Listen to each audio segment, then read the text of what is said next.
We were initially laid off on, I think, March 15th, and we stayed out of work for a while, and then some of us were brought back on a PPE loan.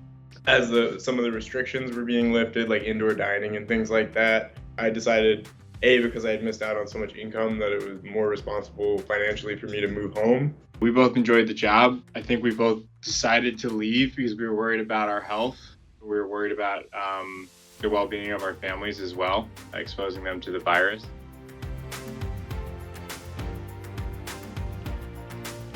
We were actually driving across the country with our dad to visit our grandmother in Las Vegas, as she had been placed in hospice care. It being bittersweet that we could finally see her, but unfortunately that was the last time we saw her. And when we were driving out, Aiden actually asked me that question of what would we like to walk across the country. I hit back with I would do this with you, but you have to write a book. We quickly realized that we could use the walk sort of as like a storytelling / activist project to raise money and awareness for the restaurant industry.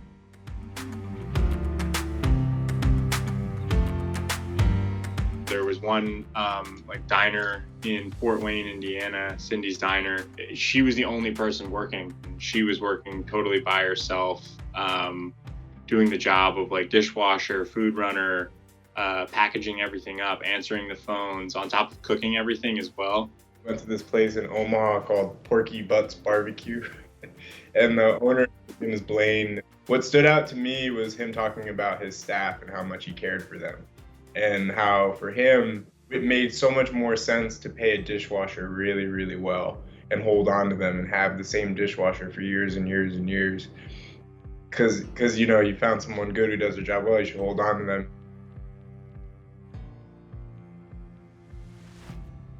We more than doubled our, initial fundraising goal.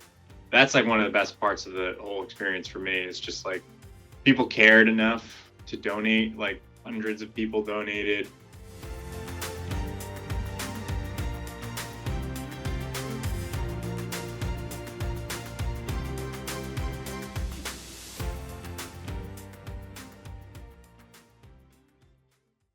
We call it global climate change, and it is, but it affects each of us no matter where we live, in your city, your town, or your farm. Climate change is having its effect.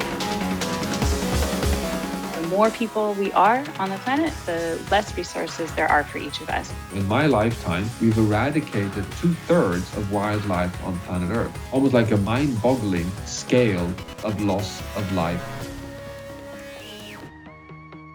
The Colorado River is drying up. We use and discard so much plastic into the world that it finds its way into our food chain. Joshua Tree National Park. In the next century, all of this could disappear. Sounds grim? Well, it kind of is.